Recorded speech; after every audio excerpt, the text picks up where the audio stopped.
This is one of the more perfect examples of the kind of technological trap that we set for ourselves. The lift, the elevator. I mean, what is it? It's a steel box with some buttons in it and maybe a trapdoor for emergencies. But who ever looks that close? Except when this happens, where is it? And even in this situation, closed in, with an escape route that we can't handle, we behave like many of those New Yorkers did. We strike a light, and we look around to see how badly things are. And if we find, in this case, an emergency button, absolutely great, we sit back and we wait for help to come. We wait for technology to come back and save our lives.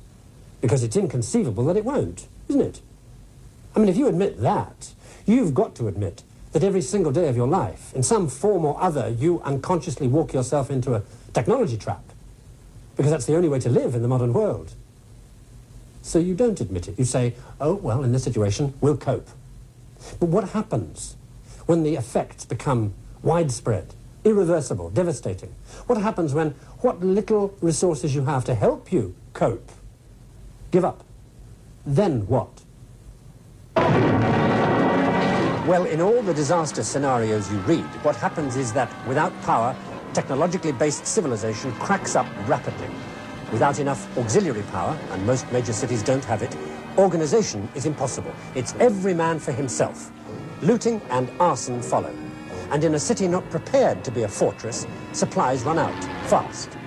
And however frightening the thought of leaving your technological womb, sooner or later, there is nowhere to go but out, away from the danger.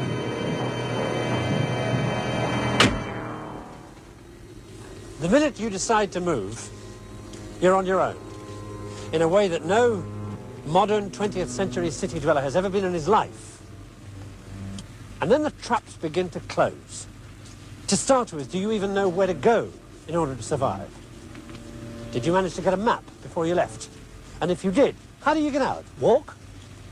Drive until you run out of fuel? Are you ahead of the millions of other people pouring down these roads trying to do just what you're trying to do? And if they catch up with you, have you got something they need? And if you have, can you protect yourself? Did you bring enough food and drink to last as long as necessary? And if you didn't, where will you get it? Steal?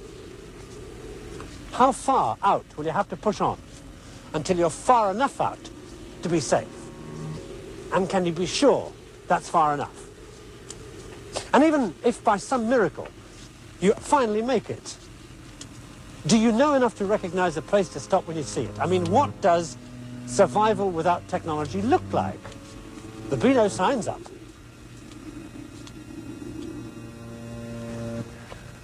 So, let's say that finally, somewhere far out into the country, you come across a place that looks right. And let's say that you've had the good sense and the good luck to look for a farm. Because that's where food comes from, doesn't it? Okay, so it's a farm, so you decide to stop. Has anybody got there first?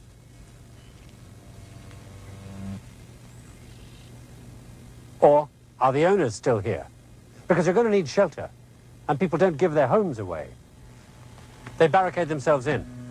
So, sooner or later, exhausted and desperate, you may have to make the decision to give up and die.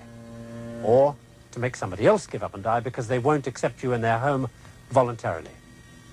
And what in your comfortable urban life has ever prepared you for that decision?